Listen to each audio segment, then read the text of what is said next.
దేవుడు వచ్చి నీ కలలో కనబడి ఇలాగే చెయ్యి, ఇది ఈయనకి ఇట్లా చెయ్యి, ఇది ఈయనకి చెయ్యి అని చెప్పరు. ఒక అద్భుతమైన అవకాశం ఇచ్చినప్పుడు సద్వినియోగం చేసుకోవాల్సిన బాధ్యత ఆంధ్రప్రదేశ్ రాష్ట్ర ప్రభుత్వాన్ని, తిరుమల తిరుపతి దేవస్థానాన్ని ఉంది.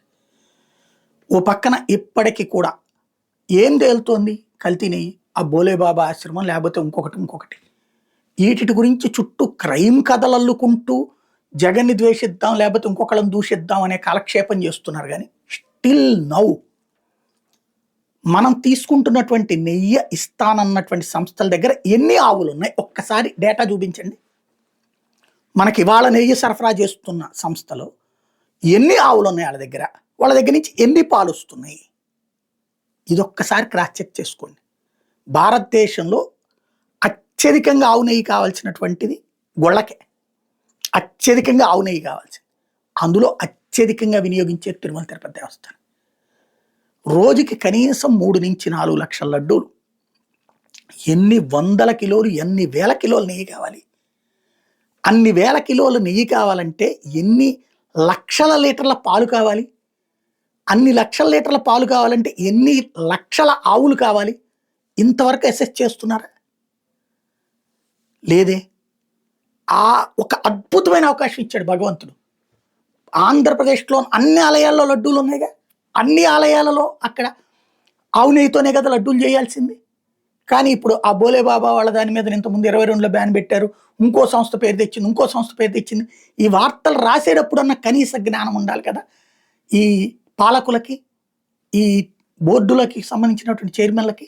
మీకు అందరికీ భగవంతుడు జీవితంలో ఒక అద్భుతమైన అవకాశం ఇచ్చాడు. ప్రతి గుడి తరపున కనీసం ఒక 1000 ఆవులు పెంచండి.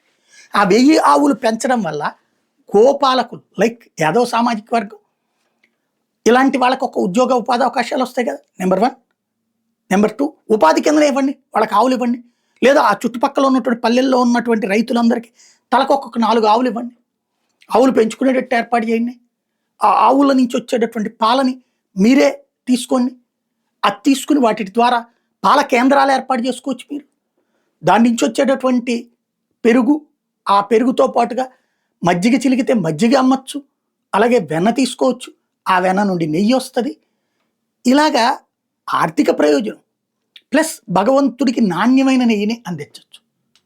అలాగే ఈ మజ్జిగను తీసుకెళ్ళి ఆ గుళ్ళల్లో భక్తులకి ఇవ్వండి, మీ పేరు చెప్పుకుంటారు. అరే ప్రతి గుళ్ళో మజ్జిగ ఇస్తున్నారా, ఆవు పాలతో చేసిన మజ్జిగ రాని. ఎంత అద్భుతమైన అవకాశం అండి. భగవంతుడు ఇచ్చిన అవకాశాన్ని సద్వినియోగం చేసుకోవడానికి ఏంటండి బాధ మనకి? తిరుమల తిరుపతి దేవస్థానం పోనీ ఇనిషియేటివ్ తీసుకోవచ్చు కదా. ఓ 1,00,000 ఆవులు, 2,00,000 ఆవులు, ఆయన ఎవరో ఆ రామచంద్ర యాదవ్ అంటాడు, నేను సమకూరుస్తానంటున్నాడు కదా.